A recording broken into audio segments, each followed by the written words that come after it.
Chapter 9. Memory Mask. But I say unto you, love your enemies, bless them that curse you, do good to them that hate you, and pray for them which despitefully use you and persecute you. Matthew chapter 5, verse 44. As the next few weeks passed, I noted an odd vibe in my relationship with Boyd. We quarreled a lot about the book. We had chosen which chapters we each would write, but then Boyd kept wanting to cut out my chapters, even though his own chapters were also largely composed of concepts I had come up with, as well as large portions that were entirely written by me. It was just like working with him on the magazine had been.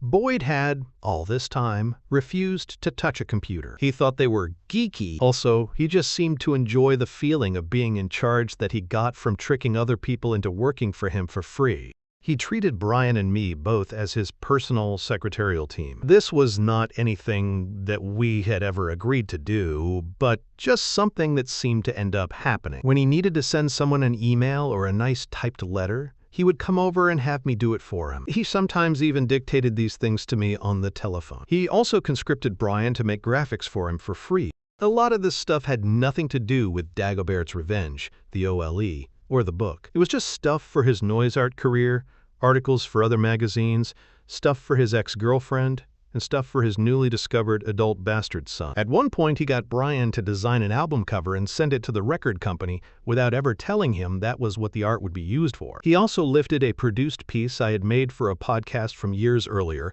and put it on one of his own records without permission, attribution, or compensation. Since meeting me, his interviews had been full of theories, ideas, and sayings that he had absorbed from me. Beginning from the year we met, his noise/music work began to resemble the content and style I had given to Dagobert's Revenge.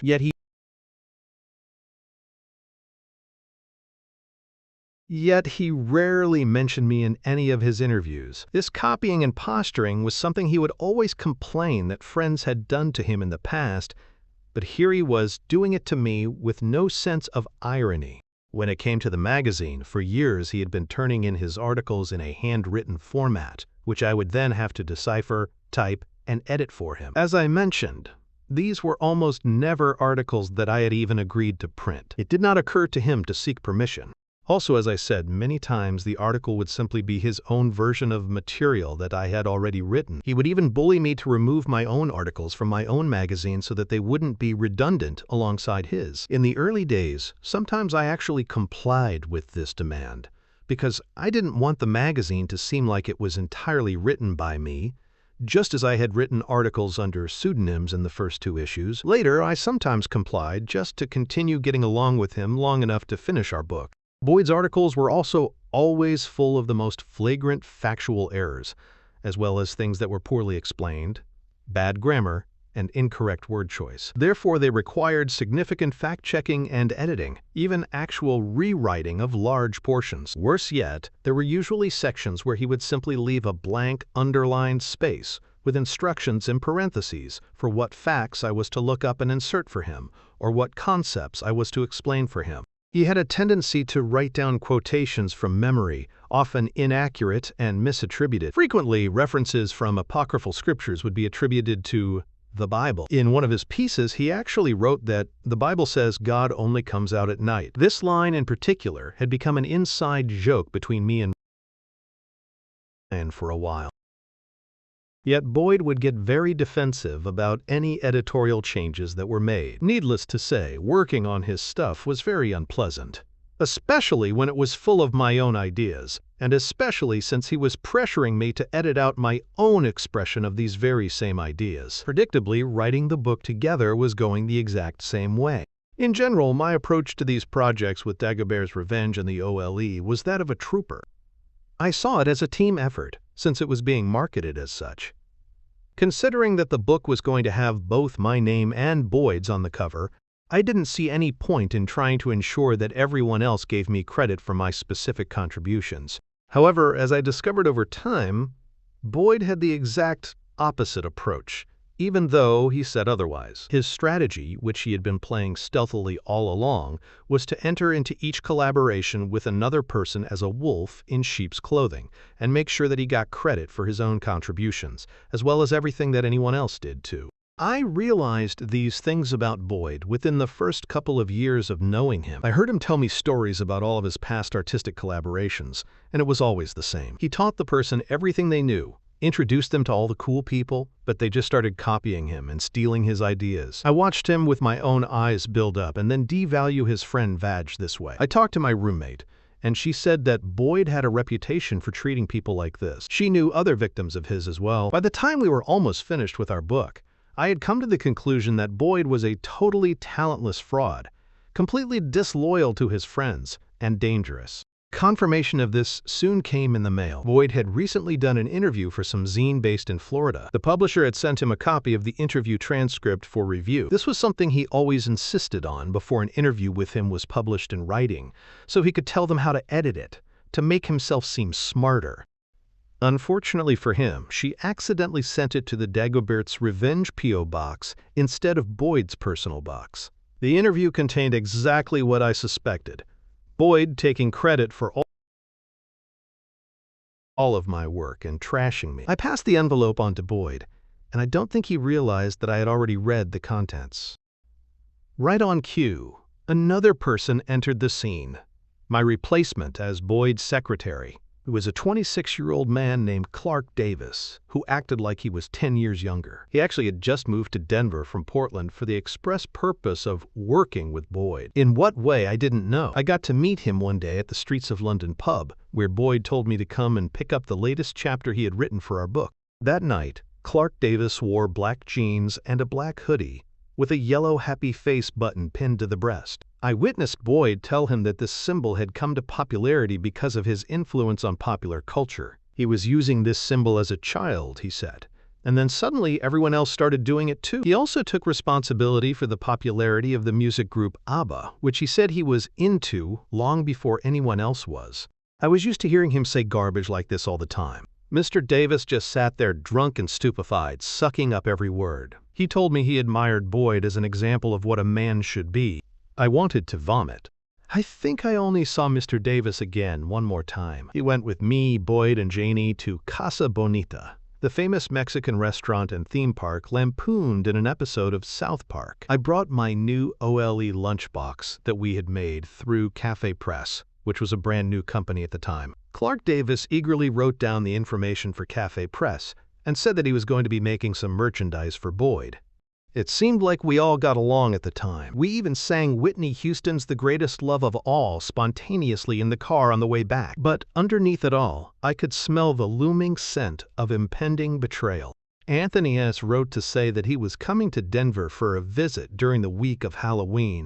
I sensed danger in this, and I decided to take a chance by dropping him a warning. I told him I was afraid that Boyd was turning against me, and that he was going to try to create a schism in the OLE so that he could take it over. Mr. S. promised he wouldn't say anything about this to Boyd while he was in town. Instead, he said that he would watch Boyd for suspicious behavior and report back to me. I knew he was lying and that he would pass what I had said on to Boyd immediately.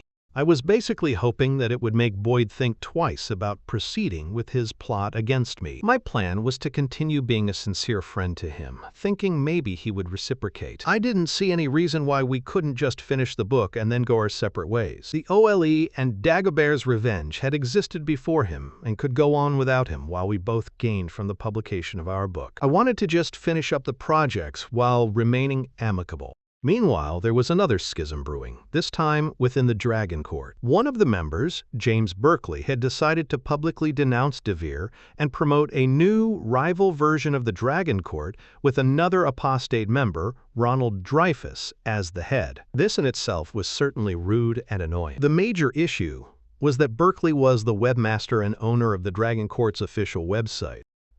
The problem had occurred, as problems always do, just when something good was about to happen. We had found a publisher for Nick's book, now renamed The Dragon Legacy. His friend had edited it, and Brian had already designed a cover. The publisher, understandably, wanted the text of the unedited version taken down from the Dragon Court website before publication. That was what had set Berkeley off. I think he was mad at the request to remove the main content and traffic drive for his website. The fact that the material didn't belong to him and was the brainchild of the very man he was insulting didn't seem like a contradiction to him. He refused to take it down. Instead, he published a long, scathing, and nonsensical rant against both DeVere and me on the front page of the Dragon Court's website. Apparently, he and his accomplice Ronald Dreyfus were mad that DeVere had made me head of the court, something Nicholas swore that he hadn't even told them, or anyone so far. It seemed that they hated me because I was an American. They were also angry about Nick's book getting published because it was a commercial venture. They excoriated both me and DeVere for trying to make money.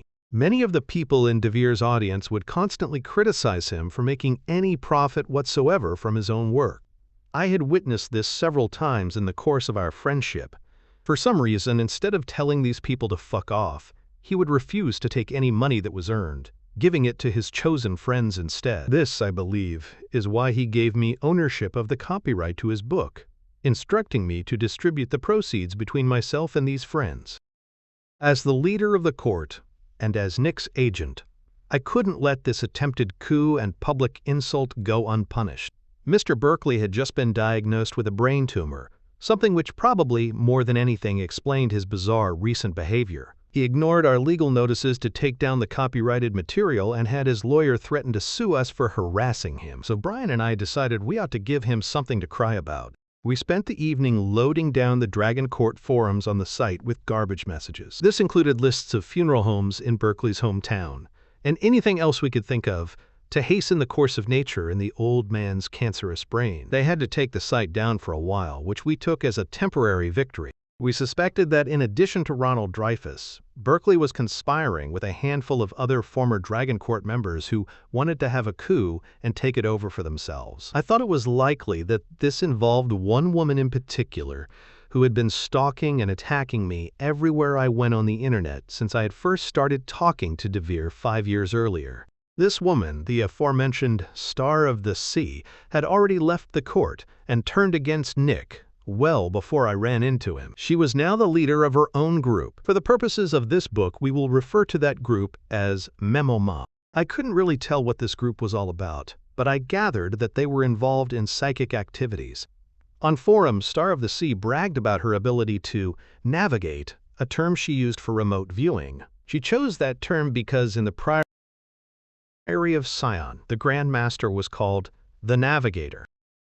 We wondered if she was in on the Dragon Court conspiracy with Berkeley and Dreyfus. We also wondered if she was using black magic against us. We decided to consult Baphomet to find out. Here is how it went.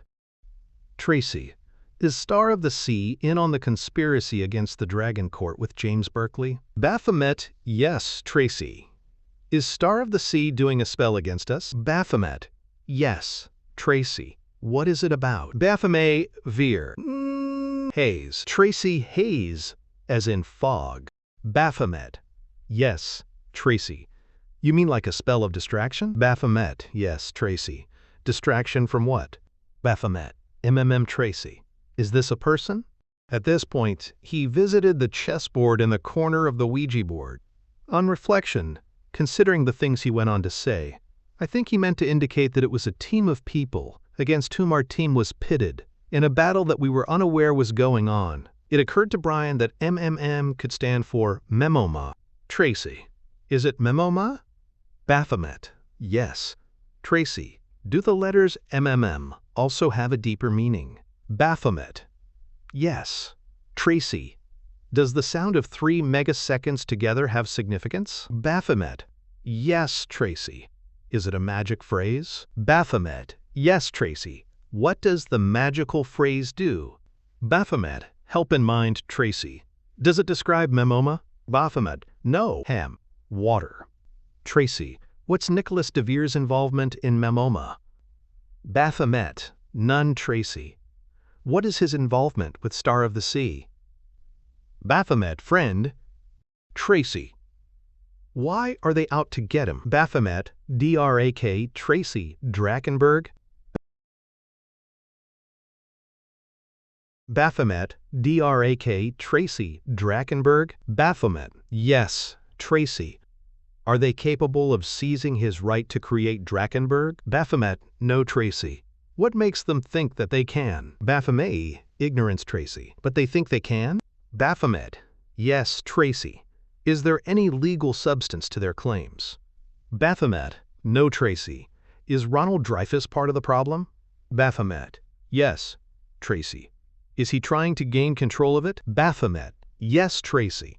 Is Star of the Sea part of De Vere's family? Baphomet, yes, Tracy. Does Nick know this? Baphomet, yes, Tracy. What's the relation? Baphomet, marriage Tracy. Is she married to someone in the family? Baphomet, yes, Tracy. Do we know him? Baphomet, no Tracy. So do you have any advice for us about the spell Star of the Sea put on us? Baphomet, Tracy, in relation to what? Baphomet, MEMOMA, Tracy. Are you saying that we should employ the somehow, magically? Baphomet, yes, Tracy. Can it be used as a curse? Baphomet, yes, Tracy. Did they use it against us? Baphomet, yes, Tracy.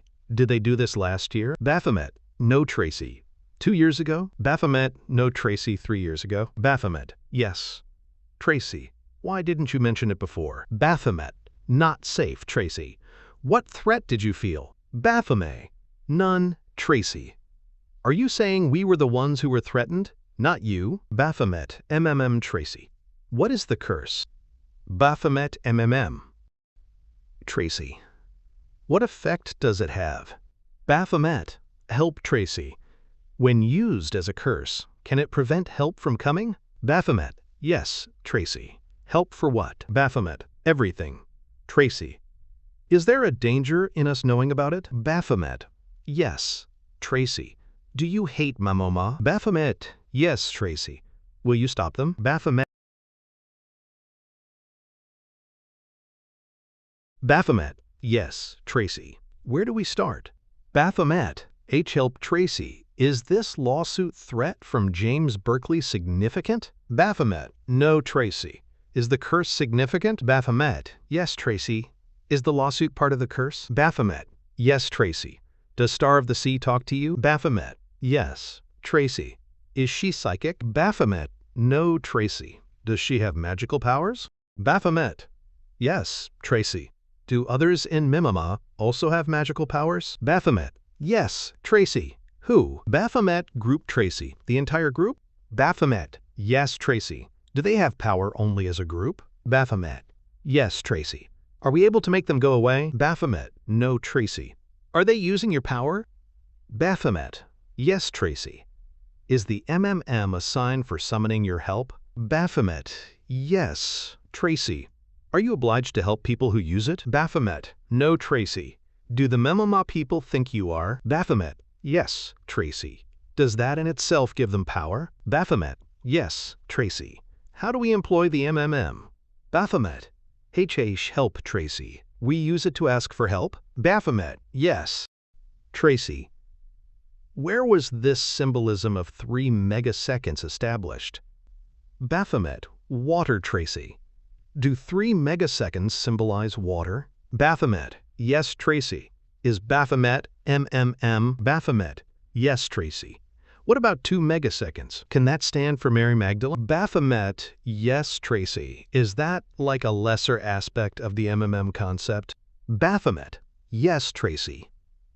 Can the Virgo symbol be substituted for the letter M? I ask this because the Priory of Sion purportedly called themselves by the nickname Ormus, and their symbol was the sign for Virgo, substituted for the M in Ormus, with the other 4 letters written inside of it. Baphomet, yes, Tracy. Can the number 13 be substituted? Baphomet, yes, Tracy. What's the significance of the number 13? Baphomet, fall, Tracy. You mean autumn? Baphomet, yes, no. Tracy, is the number 13 associated with Baphomet? Baphomet, yes. Tracy, what is the significance of Halloween? Does it have anything to do with the date 31 being the inverse of 13? Baphomet, is holy?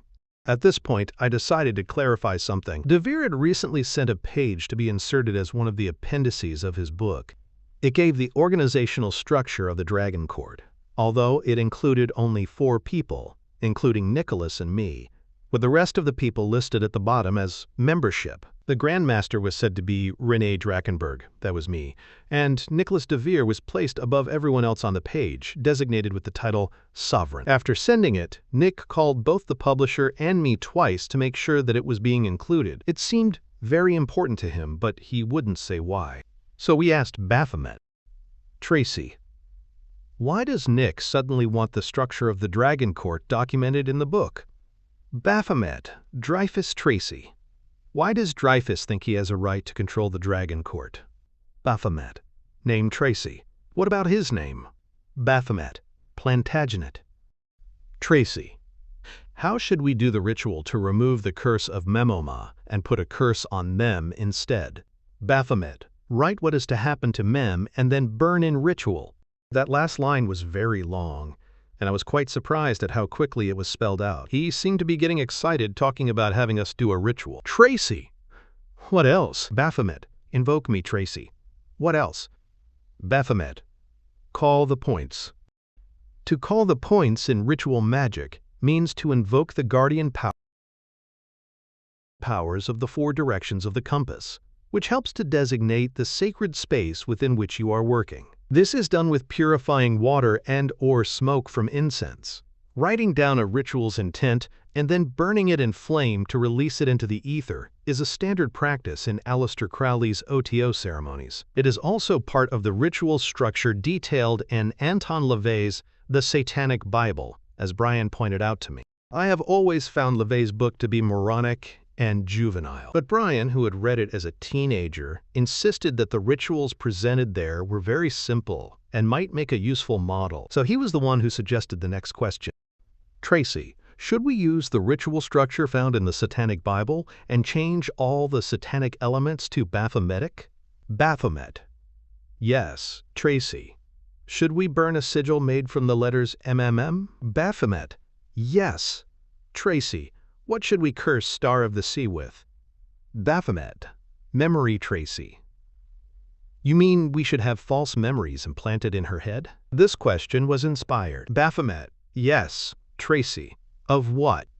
Baphomet. Sex abuse. SRA. SRA stands for Satanic Ritual Abuse and usually refers to the alleged sexual exploitation of children during such rituals. Allegations of SRA usually come from recovered memories of adults. Tracy, who all should we curse? Baphomet. Star of the Sea. MEMOMA.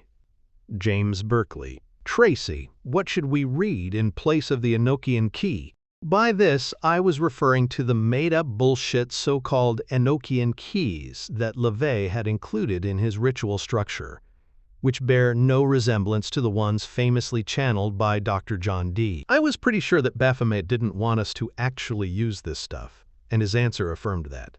Baphomet.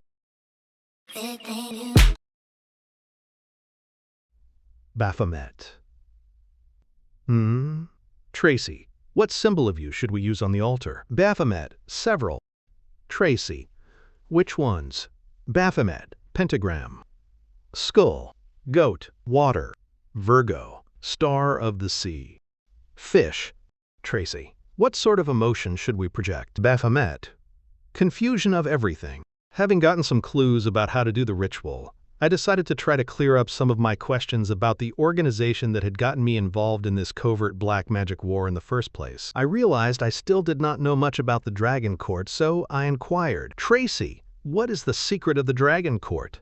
Baphomet. Queen K. Tracy, what is the meaning of the Dragon Court? Baphomet. Dragon Blood Tracy. What power comes from being in the Dragon Court? Baphomet. None. Tracy. Why did Cain tell us earlier that de Vere was going to inherit property in the Odd Valley from Pierre Plantard? Baphomet. Boy Home Tracy. Didn't he say that Brian and I have an inheritance in that area also? Baphomet. Arc Tracy. What will we inherit? Baphomet. Well, Tracy. You're saying we're going to inherit a well? Baphomet. Yes, Tracy. What will we find at the bottom? Baphomet. Water Tracy. Does the water have a name? Baphomet. EM. I had recently found someone named Thomas Plantard online. that I had reason to believe was the actual son of Pierre Plantard. Thomas was at the time listed as the present Grand Master of the Priory of Sion. So I asked Baphomet about this. Tracy, is the picture of Thomas Plantard that I found the right guy? Baphomet, yes, Tracy. If I send him an email or a letter, will he respond? Baphomet, yes, Tracy. Is there any particular message I should give him when I try to contact him? Baphomet, no, Tracy. Will we get to interview him? Baphomet, no, Tracy. Will he invite us into the priory? Baphomet, no, Tracy. Do you want me to contact him? Baphomet, no, Tracy. Why not? Baphomet, far higher, Tracy. You mean because he's far higher than me? Baphomet, no, Tracy. Do you mean because I should reach far higher than him? Baphomet, yes, Tracy. Is there someone else in the priory that I should contact? Baphomet, no, Tracy. Why don't you want me to contact the priory? Baphomet, DABBLRS sick. Tracy, the Priory of Sion, are dabblers? Baphomet, yes. Venir, published in the 1940s and edited by Pierre Plantard, was the official magazine of Alpha Galates, which seemed to have been a front group for the Priory of Sion. In the 1990s, his son Thomas published a new issue of Vencre, quite out of the blue. So I asked, Tracy, why did Thomas Plantard put out that last issue of Venir? Baphomet, fun, Tracy. It was a joke? Baphomet, yes, Tracy. Are the Priory of Sion a hoax? Baphomet, no, Tracy. Are the modern Priory of Sion a hoax? Baphomet, yes, Tracy. Is there another group that now continues the tradition of the Priory? Baphomet, many, Tracy. Why don't you want us to contact the Priory? Baphomet, doing fine, Tracy. You mean you're pleased with our progress? Baphomet, yes, Tracy. Is the money curse on us about to be broken? Baphomet, yes. In the mail. Tracy, you mean the money is literally already in the mail? Baphomet, no, Tracy. You mean figuratively? Like it's already been slated for us? Baphomet, yes. Tracy, is there anything else we need to do to break the curse? Baphomet, acknowledge, Baphomet. Tracy, I thought that by publishing the book, we're acknowledging Baphomet. Baphomet, yes. Doing fine, Tracy. Is there anything else we need to do? Baphomet, quell the people, Tracy. Who are the people? Baphomet, readers, Tracy. You mean by putting out the next issue of our magazine? Baphomet, yes.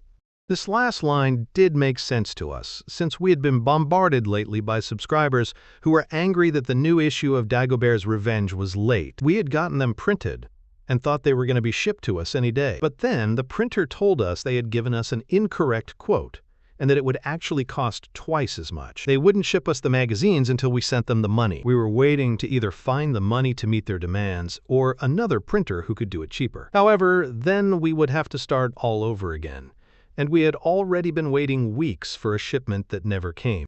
The next day, I received a phone call from Janie, who was crying hysterically. She told me a story about how she had gone out with Boyd to a Marilyn Manson concert. They had met with Manson backstage, since he and Boyd knew each other, and she said Boyd stole an entire bottle of absinthe from the dressing room. He and Janie then started walking towards his house, Boyd drinking absinthe the entire time. By the time they got to his doorstep, she said he was belligerently drunk. Then something unpleasant reportedly happened, which I won't describe. Now they were no longer friends. I said what I could to try to comfort her. I was a little bit embarrassed on Boyd's behalf, since I was the one who had initially set them up. After a while, she calmed down, and I told her a little bit about the seance we'd had the night before. I asked her for some advice about making sigils, since that was a subject she was an expert on. She told me that MMM was an abbreviation used in the OTO that stood for Most Mysterious Master, a reference to Baphomet himself. Well, sort of. There are other slight variations on the interpretation she gave me. According to the website OTO.fi, accessed most recently in May 2014, the MMM, Mysteria Mystica Maxima, is the name of the British section of the OTO.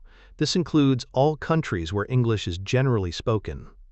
Furthermore, The authority of the OTO is concentrated in the OHO, outer head of the order, or frater superior. The name of the person occupying this office is never disclosed, except to his immediate representatives. The authority of the OHO in all English-speaking countries is delegated by charter to the most holy, most illustrious, most illuminated, and most puissant Baphomet ex rex summus sanctissimus, 33 degrees, 90 degrees, 96 degrees, past Grand Master of the United States of America, Grand Master of Ireland, Iona, and all the Britons, free and independent Great Britain and Ireland, Sovereign Grand Commander of the Order of the Temple, most wise Sovereign of etc., etc., etc., National Grand Master General ad vitam of the MMM. So it seemed that MMM was a designation of Baphomet, acting as the outer head of a magical order. The OTO kept their outer head shrouded in mystery and talked as though he was a living human being. But in fact, it was probably really Baphomet, and the upper echelons of the order were probably channeling instructions directly from him, just like we were. I was starting to realize that Baphomet was most likely the inspiration for all magical orders, including every Western occult group that claimed descent from the Templars, and probably every fraternal group with an organizational structure similar to the Freemasons. The secret of these groups was probably their communication with Baphomet. So I understood that this was what was going on with Memoma as well, whether they knew it or not, and that was why the magic of MMM could be employed against them. That night, Anthony S. arrived in town from California. The next morning, I met him and Boyd at a Mexican restaurant on Colfax, right at the bottom of Mr. S. Hotel for breakfast. He was everything I thought he would be. A pathetic kiss-ass to Boyd, dressed up in cheap black slacks and boots, with a black leather jacket and a crew cut. He looked like a professional security guard, which he was, for a grocery store. We all got along okay that morning. I asked what made him become a Christian. He said it was something to do with a time when he saved the life of a teenage girl in his store by doing CPR. I was unclear how this had led to Christian revelation, and he didn't seem to want to talk about it. Mr. S. tried to tell me all about his research into Nicholas de Vere's genealogy to prove to me that he was illegitimate. It was clear that Boyd, who hated de Vere because I was loyal to him, had been talking to Mr. S. about this subject. It was easy to figure out what else they were probably been discussing. At one point, I got up to use the bathroom. When I came back, I found that they were talking about Janie. Boyd was making fun of her. "Hey, Tracy," he said, in a snarling, sarcastic voice, "why don't you give these back to your friend Janie so that she doesn't come back to my house looking for them?" He reached into a plastic grocery bag he had brought with him and pulled out some laminated pages of collage art. It was something that Janie had made for him. "She gave these to me, but really, am I going to do with them?" I took the pages silently and stared at him. He looked uncomfortable, and then filled the silence. "Look, I don't know what she told you about what happened the other night, but that woman is crazy. I told her to stay away from me." "Okay," I said. I didn't ask for further details. He and Mr. S. looked at each other for a moment and smiled, sharing a knowing glance. Later that night, Boyd and Mr. S. went to a tattoo shop together. There they received identical Cross of Lorraine tattoos on their arms. They had called me and tried to get me to go with them, but I told them that I hated tattoos, which is true. Unbeknownst to either of them, Brian and I had begun to prepare for the first major ritual of the OLE, aside from Vodja's wedding, the cursing of Memoma. We had been to antique stores to buy things like the perfect bell to use, a nice chalice for drinking communion, and an incense censer. Brian already had a ritual dagger that he had utilized in other workings prior to moving to Denver, so we decided to use that. Furthermore, we had available to us one of the most useful tools of all, a Baphometic magical current. When we told de Vere that the OLE's inner circle was about to do some rituals, he took it upon himself to send us a certificate in the mail which bestowed upon the OLE a charter coming from the Baphometic Order of the Cubic Stone. He claimed that this was an old order of royal witchcraft and that the Dragon Court now had control of it. He said that the charter gave us the right, via a magical Baphometic current, to connect our order to his, and to utilize the power that the Dragon Court was connected to. This, in turn, would help to power our magical workings. Ryan had a dream on October 30th where he was told that we should do the curse ritual on Halloween.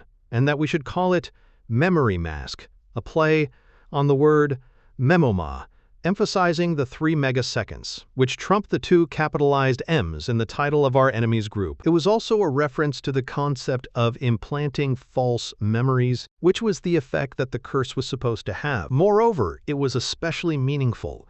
On Halloween, people wear masks as part of their costumes. Also, Halloween is one of the nights when, alleged victims claim,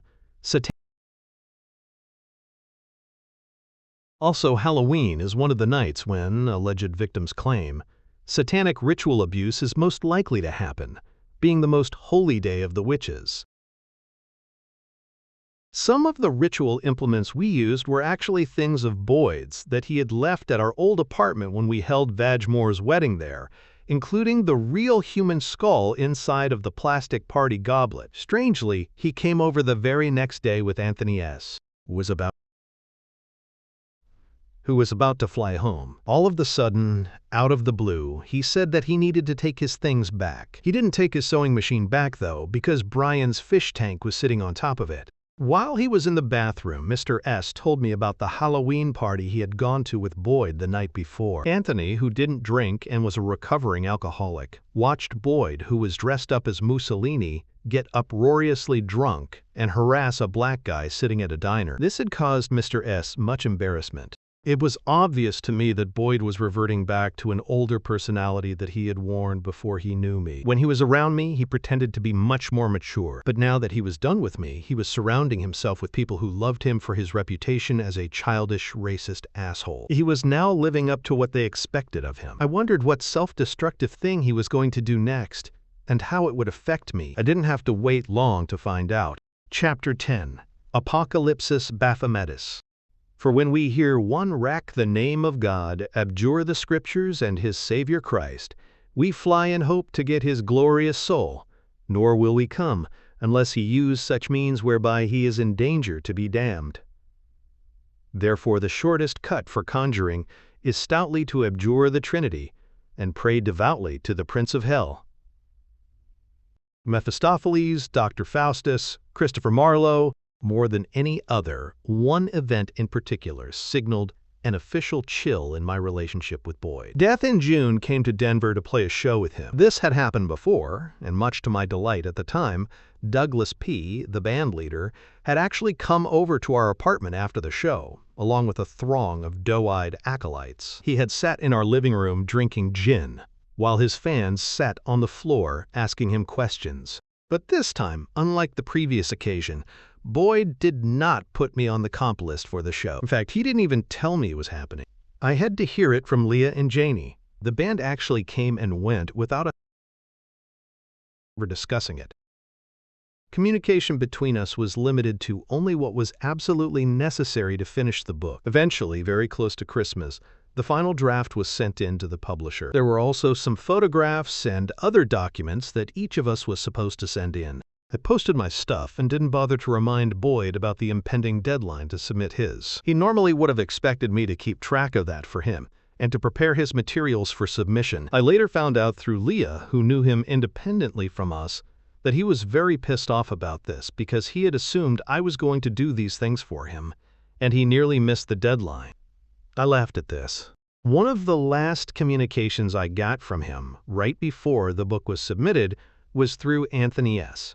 He was still pretending to be a loyal OLE member and mutual friend of ours. He said that Boyd wanted him to review the manuscript for typos before we sent it in, and therefore wanted me to email the file to Anthony. I had a feeling that there was an ulterior motive here, but since the material was owned by both Boyd and me, and the three of us were still ostensibly friends, I couldn't think of a good basis to deny the request. I wish, in retrospect, that I had. This furnished Boyd with the only electronic copy of the work that he had heretofore possessed. But I had many other things on my mind at the time. I received another book offer from a mid-sized publisher and was able to make a ghostwriting deal with them. DeVere's book was already out and stirring up controversy. Most importantly, I had written a new constitution for the Ordo Lapsit Exilis and published it to the Order's website. Besides the inner circle of navigators, me, Brian, and our close friends, we now had 2 other degrees. The lowest rank was Legionnaire. These people merely paid a fee, and gained access to the OLE's website. Quartermaster was the second degree. These were the people we wanted to screen and potentially collaborate with, both for ritual magic purposes as well as Grail-related research and media projects. The first quartermasters were chosen by me and Brian from among those who expressed interest, usually through email, and who were able to pay the application fee. We would send them a kit in the mail with things they would need to conduct their own self-initiation ceremony. This included a booklet containing the Order's constitution and the ritual script. We also sent along a sealed envelope containing the degree's password, as well as a placard with the Cross of Lorraine and degree motto for meditation. The most important part of the initiation was the blood oath of secrecy and loyalty to the Order. This was typed on a fancy-looking sheet of parchment that was chosen for its ability to absorb blood. After speaking the oath aloud with his hand placed on the Bible, the candidate would then cut his ankle with a razor blade, included in the package, and bleed onto a marked box in the lower right corner of the page, right next to his signature in ink. Once the ceremony was completed, the blood-stained parchment was to be sent back in to the Home Office to be kept on file. We also had the candidates send in questionnaires about their education, skills, and relevant experience, such as serving in the military, clandestine services, or other fraternal orders. I didn't know what to do with this information, but I was hoping that it would come to me over time. Anyway, I figured it would show that we were serious. Boyd was now filling up our voicemail box at home with semi-frantic messages. He wanted me to call him back to discuss some things. I ignored call after call, as they became increasing in desperation. Friendly at first, making like he just wanted to hang out, the later messages were more demanding. He stated that we needed to finalize some unspecified plans for the future, and that we both were in possession of borrowed items that belonged to one another. Finally, I wrote him a letter with a list of all of the items of mine that I could remember him having. I posted it in the mail with a stamp instead of dropping it off on his doorstep. It only took him a day to get it. Then I received something I had never gotten from him before: an email. Absent my help, Boyd had broken down and bought a computer, created an email account, and learned how to use it. I had been trying to get him to do this for 5 years, but he had me available, so he felt that he didn't need to. Now he had no choice. Boyd's message stated that 2 of the books on my list belonged to him because, he claimed, they had been given to him by a mutual friend, not to me. However, if I agreed to meet with him, he said, he would generously allow me to have them. Well, that wasn't true. This friend of ours had taken me book shopping when we first met, and these were 2 of the 3 books he had bought me that day. Later, Boyd had borrowed them from me. But I didn't care about them enough to interrupt the psychological operation I was doing on Boyd. He wasn't used to being disobeyed, much less ignored and disrespected, by someone he considered his bitch. Experiencing this from me was upsetting his equilibrium, and it was fun to watch, so I let him keep the books. I only saw Boyd in the flesh one more time. A few days after I received his email, Janie came over to hang out with Leah and me. We all decided to go out for drinks. On a lark, we chose the streets of London, Boyd's favorite bar, and the one closest to his house. We knew there was the possibility that he might be there, but we decided to do it anyway. The bars in our area sucked, and we were feeling adventurous. We didn't know what would happen. Personally, I was hoping that this might be one of those nights that he was drinking at home with a couple of extra-large bottles of Vendange red wine, instead of going out so that I wouldn't have to see him. But I wanted to prove to myself that I wasn't intimidated by the prospect. As we entered the bar, we could see Boyd sitting with Clark Davis and some others at a table in the corner near the window. We ignored him and chose a table close to the jukebox in the bathroom. We sat there for a couple of hours, getting drunk and having a laugh. We were all in a boisterous mood. I almost forgot Boyd was there. Then, quite suddenly, he came up behind me, slapped me on the back, and loudly, drunkenly slurred, "So, Tracy, are you ever going to call me back, or what?" A mild sense of shock at being physically touched by him shivered through my body. I hadn't anticipated that. "No, not really," I replied, without looking behind me. In the periphery of my vision, I saw him bend down and look at the selections on the jukebox. He was shaking so much that he dropped his quarter on the floor. He had to nervously search for it on the ground before picking it up and putting it in the slot. I can't remember what song he played, but I remember that, for some reason, after he went back to his table, Leah suddenly burst our singing a line from Bon Jovi's "You Give Love a Bad Name." The way she did it, so unexpectedly, was just hilarious, and we all laughed uproariously. A few days later, we had Janie over at the house again. Leah was out on a date, and we decided to have a seance in the living room. At the time, Janie considered herself a Satanist, so we got to talking about the concepts of Satan, Lucifer, and Baphomet. I felt that Satan and Lucifer were essentially the same thing. Baphomet was probably the same thing too, although it seemed like he embodied a more complex and transcendental concept, like the Holy Grail or the Philosopher's Stone of the alchemists. In other words, Baphomet seemed like the larger idea of which Satan and Lucifer were a part. Then there was the serpent in the Garden of Eden, causing mankind to be cast out of paradise by giving us forbidden wisdom from the tree of knowledge. Also, there was the great beast 666, the dragon of St. John's Apocalypse, and father of the Antichrist. Were these all the same things as Satan or Lucifer? We weren't sure. Key to the whole question, I thought, was the idea of the fall of Lucifer, or Satan from heaven, as well as the fall of man from Eden. Had there really been a war in heaven between God's loyal angels and those who rebelled with the devil, as John Milton portrayed, and as Christian theology implied? It seemed that the only reference to this idea in the Old Testament was a passage in the book of Isaiah. This had been misinterpreted by the church as referring to the fall of a being called Lucifer due to his anti-pious pride and hubris. The text of Isaiah clearly states that it was referring to the king of Babylon, to whom the appellation bearer of light, son of the morning, was also given. The words bearer of light had been translated into Latin as Lucifer, but was there more to the story than that? Then there were apocryphal texts like the Book of Enoch, which described the fallen angels being the same as the sons of God, or the Watchers of Genesis chapter 6. In this version, the main conflict between God and these angels had to do with their interbreeding with human females and the teaching of forbidden arts to people. This is what led to the mass extermination of the deluge, and what led to these angels being imprisoned eternally within the bowels of the earth as punishment.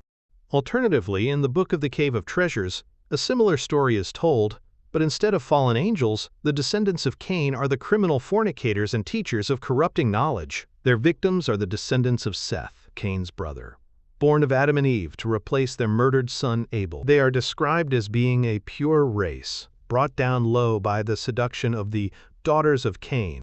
Prior to this, says the text, the sons of Seth had been living within the Cave of Treasures of lofty, holy Mount Cardo, the same name as one of the mountains at Rennes-le-Château. This cave contained the venerated body of their ancestor Adam. After they descended the mountain to cavort with the daughters of Cain, who lived at the base of the mountain, they were forbidden by God to ascend back to their home.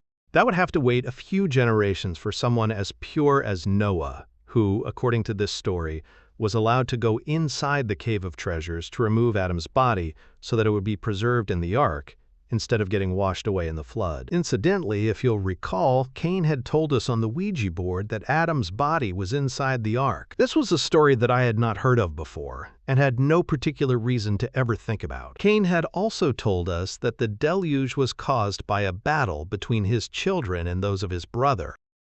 I had been assuming all along that the brother he was referring to was Abel. This was because Elie Wiesel had a theory interpreting several different myths from around the world as all being various versions of the same story of a war between two rival kingdoms led by two brothers. He had always said that they were Cain and Abel, but there were no traditions of Abel having had descendants. Perhaps he was murdered too soon for this. However, according to the Bible and various apocryphal texts, Cain and Seth did both have descendants. This is where it gets very weird. Cain's line of descent is only detailed in Genesis for 7 generations after him. Upon being exiled to the land of Nod, Cain expressed to the Lord anguish that someone would murder him in revenge for Abel.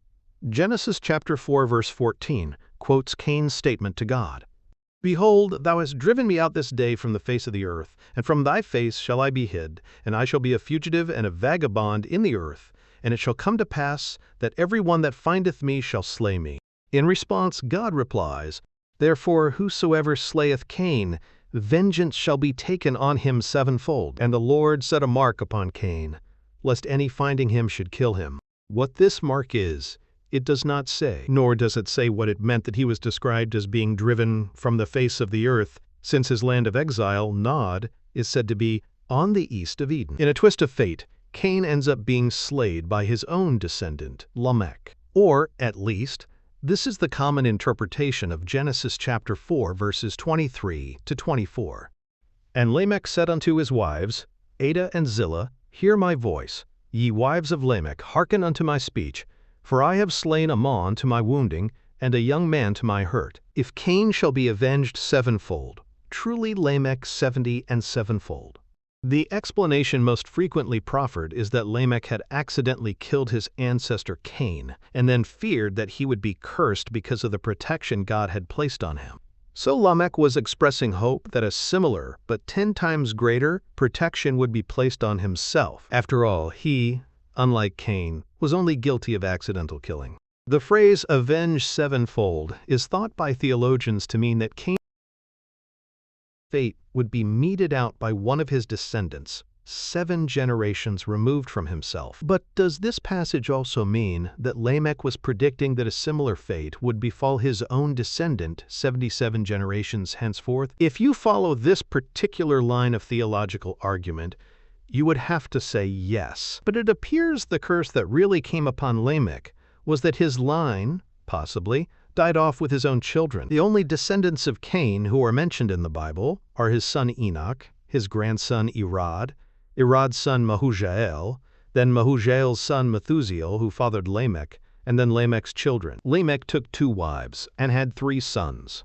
Jabal, Jubal, and Tubal-Cain. But what happened to these men, it does not say. Genesis just goes on to discuss the line of Seth, which ultimately becomes the line of the patriarchs, Noah, Abraham, Isaac, Jacob, David, Solomon, etc. To figure out what's really going on here, you have to go beyond the Bible. I found Louis Ginzberg's Legends of the Jews to be helpful. There he quotes Jewish scriptures and rabbinical commentary that fill in the details. The mark of Cain was, according to one version of the story, a horn. How this was supposed to protect Cain, it doesn't say. However, the legend goes on to state that, because of this horn, Cain was mistaken for a wild animal by his descendant Lamech.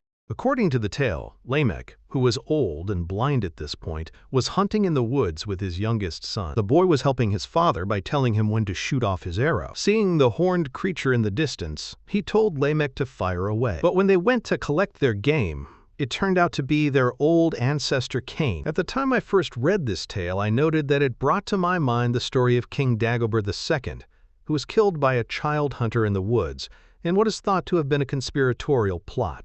In grief over what he'd done, fearing the divine curse upon those who would harm Cain, Lamech supposedly clasped his hands together so strongly that he accidentally killed his son as well. When his wives found out what had happened, they bewailed the cursing of their bloodline. No further generations of Cainites are mentioned specifically. We are left to infer that perhaps they all died in the flood, or sooner. However, other legends mentioned by Ginzberg also tell us more about the land the Cainites were exiled to. This may explain why Cain felt he was being banished from the face of the earth. According to this source, there are really a series of earths which appear to be either stacked on top of one another or perhaps arranged in a series of concentric spheres all packed inside one another. As this myth tells us, when Adam and Eve were first cast out of paradise, they initially descended to Erez, the lowest earth, a place of darkness and void with a menacing flaming sword, like that which surrounded Eden. After years of penance, they were allowed to go to Adamah, the second earth, where there is light reflected from its own sky and from its phantom-like stars and constellations. This was where Adam's children were raised. But when Cain was punished, he was cast out, first to Erez. Then, with mercy from God, he ascended to a place called the Arca. This, assumingly, is the same place mentioned in the Bible as Nod. Now this is really interesting. This sounds very much like places we might find underneath our own earth, and reminds me greatly of the hollow earth theories. Recall that Cain told us on the Ouija board that he was speaking to us from a prism inside the earth, and identified himself with the subterranean black sun of the hollow earth tales. Ginsburg goes on to tell us that the Arca receives some light from the sun. Perhaps then, this black sun is really just a device, perhaps a prism, which somehow reflects, refracts, and amplifies sunlight from the surface world. Recall also the emphasis Cain placed on the concept of the ark. I mentioned previously that the syllable ark or ark has a meaning connected to things hidden, buried, or contained and locked away. Perhaps that is what this arca was for the Cainites, a chamber within our present earth where they were locked away, and their doings kept a secret from the descendants of his brother Seth in the world above. Ginsburg said that the arca was surrendered to the Cainites as their perpetual domain. So perhaps there were further generations of Cain that have lived down there, but none of the recorded stories seem to mention them. However, the real mystery is this. Why do so many of Seth's immediate descendants have names that are identical or very similar to those of the Cainites? The next 7 generations from Seth are said to be represented by Enos, Canaan, Mahalaleel, Jared, Enoch, Methuselah, and Lamech. Note that Cain also had descendants named Enoch and Lamech, as well as Methuselah, very similar to Methuselah. Mahujael seems somewhat like Mahujael. Enos is also close to Enoch, and, of course, Canaan brings Cain himself to mind. Now, these weren't the only Sethites of these generations, of course. These are just the names of the firstborn sons of each. Genesis chapter 5, verse 4 states that, quote, "The days of Adam after he had begotten Seth were 800 years, and he begat sons and daughters." So Seth was treated as the eldest son of Adam, ignoring Cain, and listed as the representative of his generation. He had younger brothers and sisters, but their names aren't even mentioned. The text does the same for each subsequent generation of descendants of Seth. However, for the Cainites, with each generation, no other siblings are mentioned except for the sons of Lamech, for whom we are given 3 names. But we know these 3 boys had children.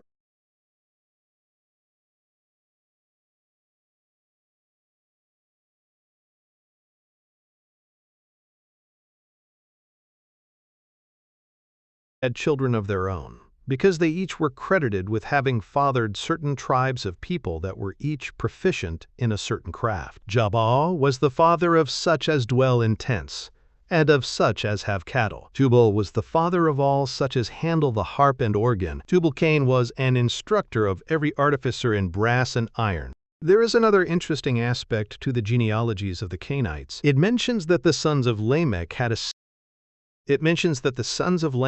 sister named Naamah. She was the daughter of Lamech's second wife Zillah and full-blooded sister of Tubal-Cain. This is the only generation in which female offspring are mentioned at all. Also, the names of Lamech's wives are mentioned, whereas the names of the wives and mothers of previous generations are not. However, on Seth's side of the family, absolutely no female names are mentioned. Naamah, incidentally, is the subject of several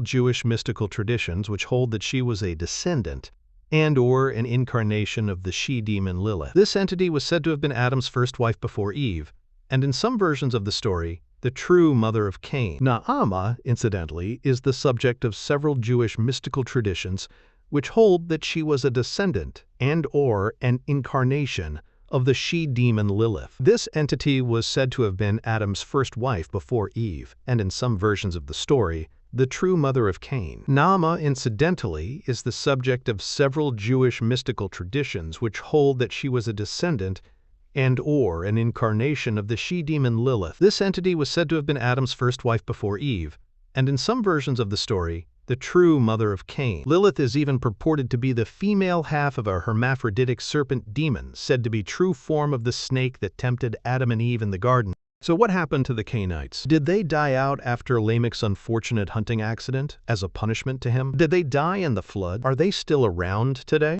Genesis does not go into any further detail, but since dwelling in tents, handling cattle, handling the harp and organ, and artificing in brass and iron continued on after the flood, perhaps we should assume that the bloodline, or at least its influence, continued on somehow.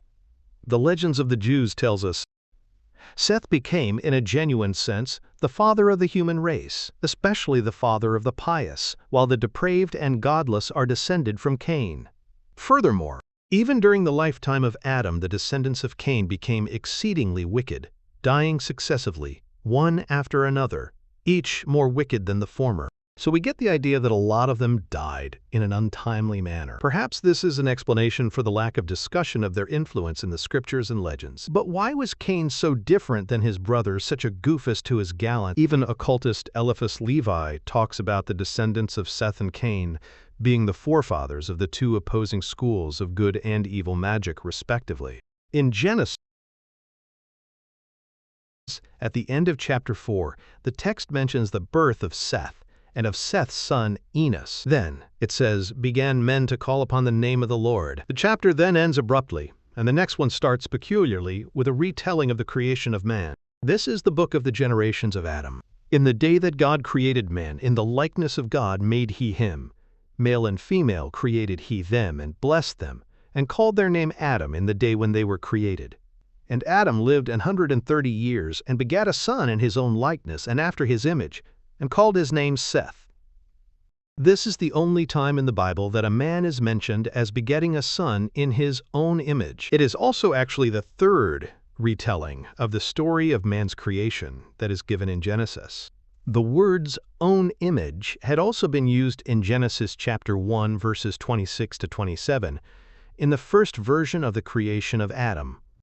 And God said, "Let us make man in our image, after our likeness, and let them have dominion over the fish of the sea, and over the fowl of the air, and over the cattle, and over all the earth, and over every creeping thing that creepeth upon the earth." So God created man in his own image, in the image of God created he him, male and female created he them.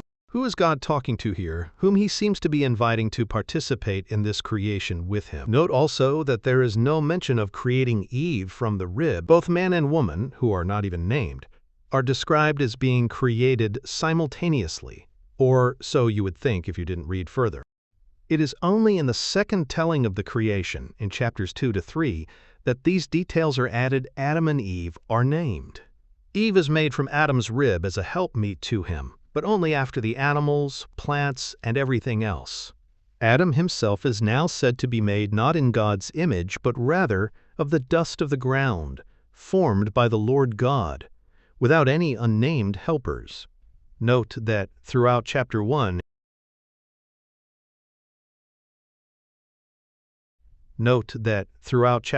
he is simply identified as God without the word Lord being added. He was animated when Lord God breathed into his nostrils the breath of life, making him become a living soul. It isn't until the third retelling of creation, right at the beginning of Genesis chapter 5, that we are once again told God, not Lord God, made Adam, now named. In the likeness of God made he him, male and female created he them, and blessed them, and called their name Adam, in the day when they were created. Again, it is implied that Adam and his wife were created at the same time, on the same day, in fact. The very next line tells us that Adam begat a son in his own likeness, after his image, and called his name Seth. So clearly a parallel is being drawn here between the way that Adam was begotten by God and the way that Seth was begotten by Adam. This seems different from the way that Cain and Abel were begotten. In the Legends of the Jews, Louis Ginsberg confirms this. Seth was so formed from birth that the rite of circumcision could be dispensed with. He was thus one of the 13 men born perfect in a way. Adam begot him in his likeness and image, different from Cain, who had not been in his likeness and image. Thus Seth became, in a genuine sense, the father of the human race. Now, is this implying that Cain's race died out, or that Seth's descendants were a different breed of human, the real people, as opposed to Cain's? Are the different versions of the story of man's creation really the story of different successive creations of different breeds of humans, perhaps living in different earths, as Ginsberg's other legends describe, such as the Arca, Adama, and Erez? If so, it would be similar to both the Greek and Indian legends of different races of man being created and ultimately dying out, one right after the other, in different ages, which both civilizations chose to name after different metals. Also,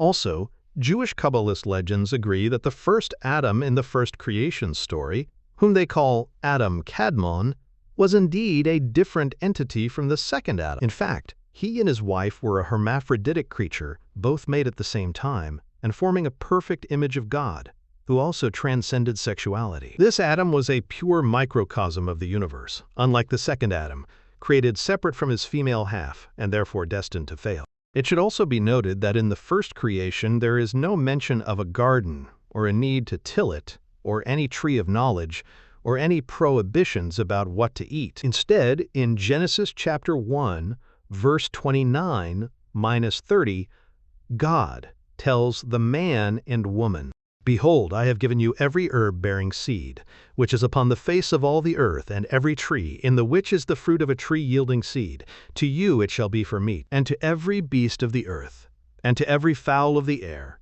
and to every thing that creepeth upon the earth, wherein there is life. I have given every green herb for meat." Strangely, the story of the first creation by God ends with the first 3 lines of chapter 2. We are told, "Thus the heavens and the earth were finished, and all the host of them.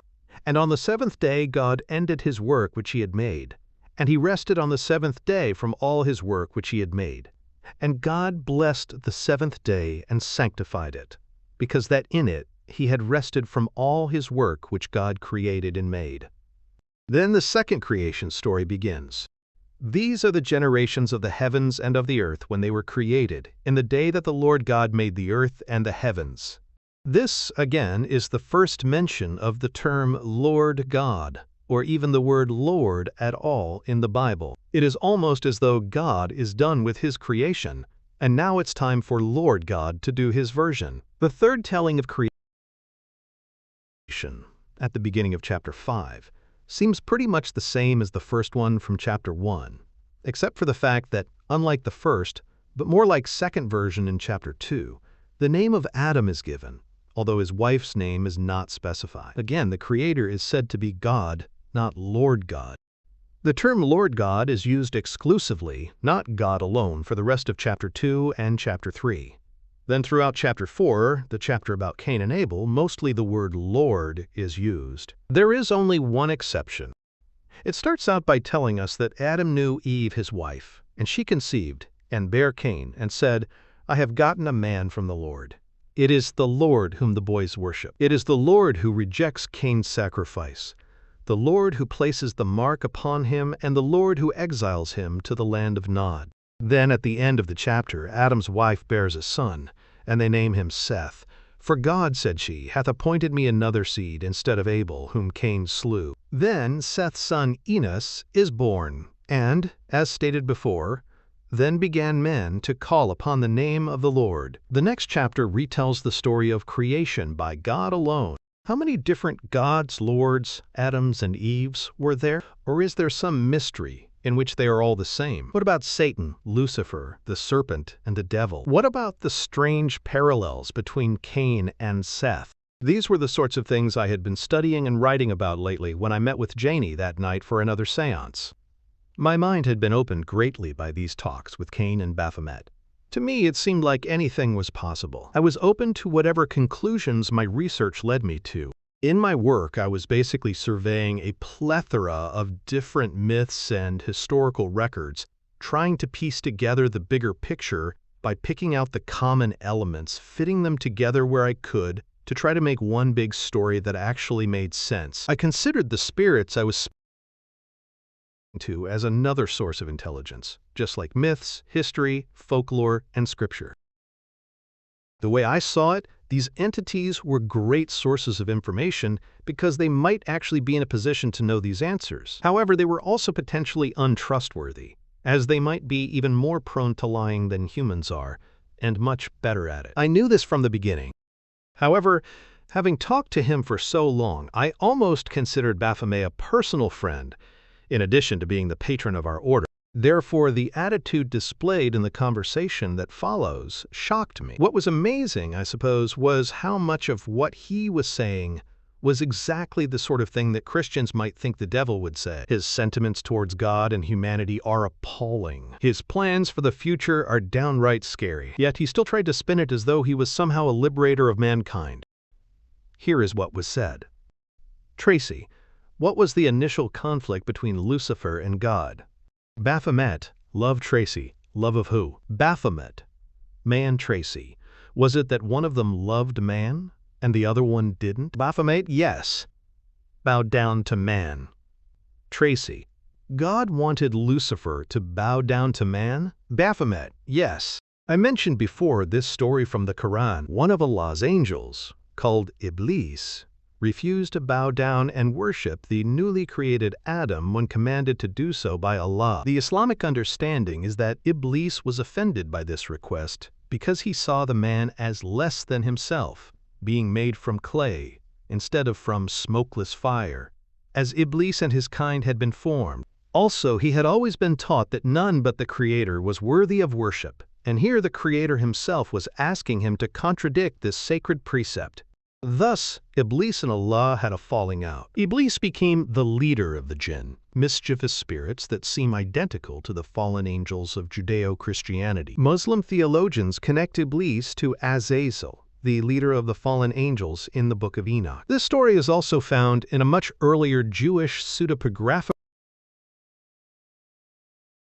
work called The Life of Adam and Eve, written between the 3rd and 5th centuries AD. Here Satan refuses to bow down to Adam. We continued with our queries. Tracy, but Baphomet, aren't you Lucifer?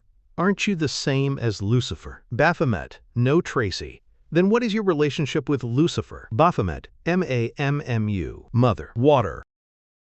M-A-M-M-U was a Sumerian nickname for Ninhursag, a mother goddess, and is thought to be the origin of the word mama. Tracy, is Lucifer your mother? Baphomet, yes. The concept of Lucifer as a female spirit, or a hermaphroditic spirit with two faces, is one that has persisted among occultists over the centuries. Tracy, then who's your father? Baphomet, God Tracy. What about Seth? Who's he? Baphomet, Seth is me. I am water martyr sick. At the time, I was going on the theory that Seth was really just Cain in disguise. I thought it possible that instead of going into exile, Cain had been renamed Seth. Thus, the whole story of Seth's birth would have been invented to cover up the fact that it was actually Cain's children that were the ancestors of the biblical patriarchs. This was my theory about why the names of Seth's and Cain's descendants were so similar. So I asked Baphomet, why was the story of Seth concocted? He answered as though my supposition was true. Baphomet, metaphor Tracy. A metaphor for what? Baphomet, man before me Tracy. In what way is it a metaphor for that? Baphomet, N-A-S-D-E-A-R-O-M-A-R, Tracy. Is that English you're speaking? Baphomet, no Tracy. What language is it then? Baphomet, light Tracy, the language of light? Baphomet, yes Tracy. Who else speaks the language of light? Baphomet, God, me, Lucifer Tracy. Is there anyone besides you three who speak this language? Baphomet, yes. L-U-S-T-E-R-O-U-S-S-I-C ones. Water.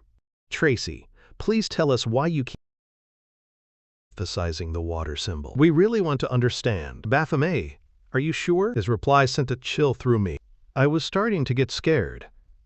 Tracy, well, yes, I suppose. Baphomet, after the war, people die, and man jailed in the abyss. There was an uncomfortable silence in the room as we took this in. Janie broke it. Janie, who's locking them up? Baphomet, God Tracy. Why was man jailed in the abyss? Baphomet, sin. Tracy, wait a minute. We're talking about something that happened in the past, right? The war in heaven?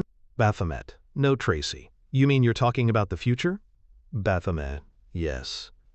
War over now. Tracy, if the war is over now, then how can it be in the future? Baphomet, now really soon. Tracy, who is the war between? Baphomet, me, man, God Tracy. What are you fighting each other for? Baphomet, nothing. Water, 666. Tracy, so there's no reason for this war? Baphomet, number 666. Tracy, What does 666 mean? Baphomet, beast, water. Tracy, is that what you want us to know about water? That you're the beast of the apocalypse? Baphomet, yes, Tracy. Is there more you want us to know? Baphomet, yes, Tracy. What? Baphomet, many Tracy. Is the apocalypse happening in our lifetime? Baphomet, yes, Tracy. Is it going to be like the Left Behind movies? Baphomet, yes, Tracy. What stage are we in right now? Baphomet, beginning of conflict. Tracy, who is the Antichrist? Baphomet, Burt Russell Tracy. How old is he right now? Baphomet, 25 Tracy. Is he already in a position of power? Baphomet, yes. Tracy, where is he currently living? Baphomet, EU Tracy. Does he know he's the Antichrist? Baphomet, yes. Tracy, how does he know? Baphomet, ME Tracy. Do you talk to him? Baphomet, yes. Tracy, is there going to be a rapture? Baphomet, maybe Tracy. What does that depend on? Baphomet, man Tracy. Does it depend on whether or not there are any men good enough to rapture? Baphomet, yes, Tracy. Does it look like there won't be? Baphomet, yes, Tracy. So what's your role in this? What would you like to see happen? Baphomet, man lost in hell. Tracy, so you really are leading man to sin and damnation, just like the Christians say you are? Baphomet, yes, Tracy. What happens in hell? Baphomet, man to freedom, Tracy. There's freedom for man in hell? Baphomet, yes, Tracy. Freedom from what? Baphomet, rule Tracy. The rule of who? Baphomet, God Tracy. Wait a minute. Won't you be the one ruling man in hell? Baphomet, no Tracy. Does man rule himself in hell? Baphomet, yes. Tracy, should we look forward to going to hell? Baphomet, yes, Tracy. Aren't people tortured in hell? Baphomet, no. Tracy, if you hate man because God wanted you to bow down to him, why would you want to lead man to freedom in hell? Baphomet, to defy God Tracy. How many years until the Antichrist takes control? Baphomet, 6. Tracy, how will he ascend to power? Baphomet, rule America Tracy. Is America going to have a king? Baphomet, yes. Tracy, what is the mark of the beast? Baphomet, barcode Tracy. How many years until it's implemented? Baphomet, 7 Tracy. If there were going to be a rapture, how many years would there be until then? Baphomet, 3 Tracy. Will there be a resurrection of the dead? Baphomet, no. Lie. Tracy, will God defeat you? Baphomet, no Tracy. Is he trying to defeat you? Baphomet, no Tracy. Are you trying to defeat God? Baphomet, yes, Tracy. How are you going to accomplish that? Baphomet, turn man against him.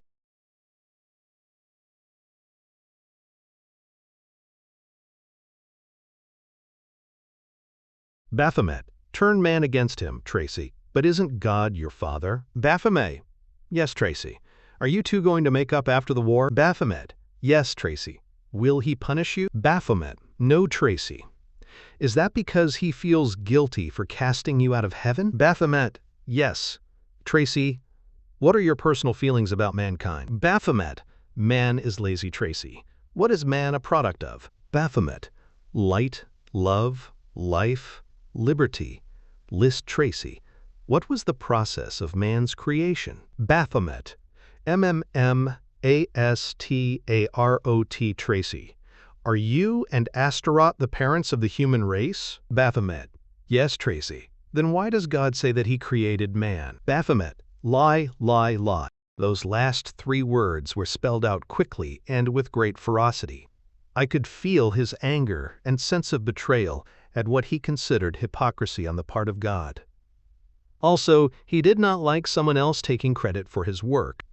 Tracy, did he try to stop you from creating man? Baphomet, yes, Tracy. So why did God want you to bow down to man then? Baphomet, keep alone. Serve. Tracy, are you happier since you defied God? Baphomet, yes, Tracy. Do you feel equal to God? Baphomet, yes. Tracy, do you talk to God? Baphomet, yes. Tracy, do you two plan the apocalypse together? Baphomet, yes.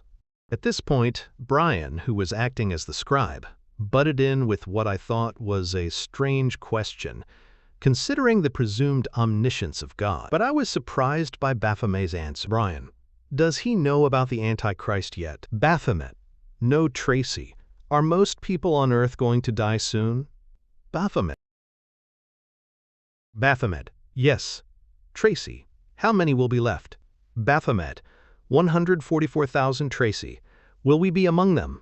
Baphomet, yes Tracy. How many years until World War III starts? Baphomet, 2. Tracy, how can we protect the people we love? Baphomet, love Tracy. How will we know WWIII has begun? Baphomet, people will kill each other. Tracy, what will precipitate this? Baphomet, murder of the man. He had just been telling us that America would have a king, and that this would be how the Antichrist would come to power. I figured that something catastrophic would have to happen in U.S. politics to make this possible. So I asked, Tracy, are you talking about the assassination of a president? Baphomet, yes. Tracy, President Bush is going to be assassinated in 2 years. Baphomet, no. Kerry. I wasn't that surprised at the idea that John Kerry would win the election. I had heard that he had more illustrious royal genes than George Bush. According to Burke's Peerage in England, the genealogical firm used by the House of Windsor, this had always been the deciding factor in the U.S. presidential elections. Also, both Bush and Kerry were members of Skull and Bones. This was the powerful secret society from Yale University that had brought the Bushes to the presidency and whose members had founded the CIA. However, I didn't get a chance to ask any further questions about this. Ryan chose this point in the conversation to go upstairs to get another pack of cigarettes. When he came back down, he was carrying a sheet of computer paper with a look of shock and dismay on his face. Boyd and Anthony S. just posted something to the Boyd Rice fan club on Yahoo. He said. He handed me the paper. It was a printout of the message. It had clearly been written by Anthony S., as I recognized his style. It declared that Boyd was the real leader of the OLE, and that he had dissolved the order. This he supposedly had done because I was corrupt and was using it in an unethical manner. The chief complaints listed were that we were charging money for membership, and that I had taken on the title Exalted Grand Master. Also, the announcement mentioned my involvement with Nicholas DeVere and accused him of being a fraud. While I was sure Boyd hadn't written it himself, I was equally sure that he had signed off on it.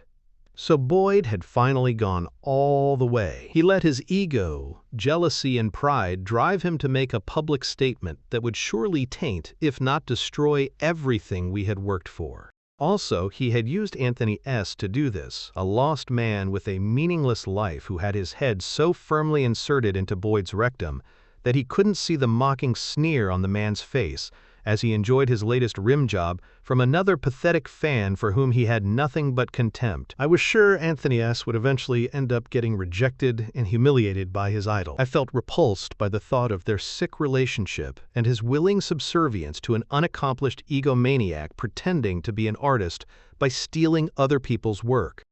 My anger burned. It turned into full-blown rage. I had to do something, not only to get back at him, but to contain the damage that he was creating. My work was too important to let Boyd and his boy Robin ruin it.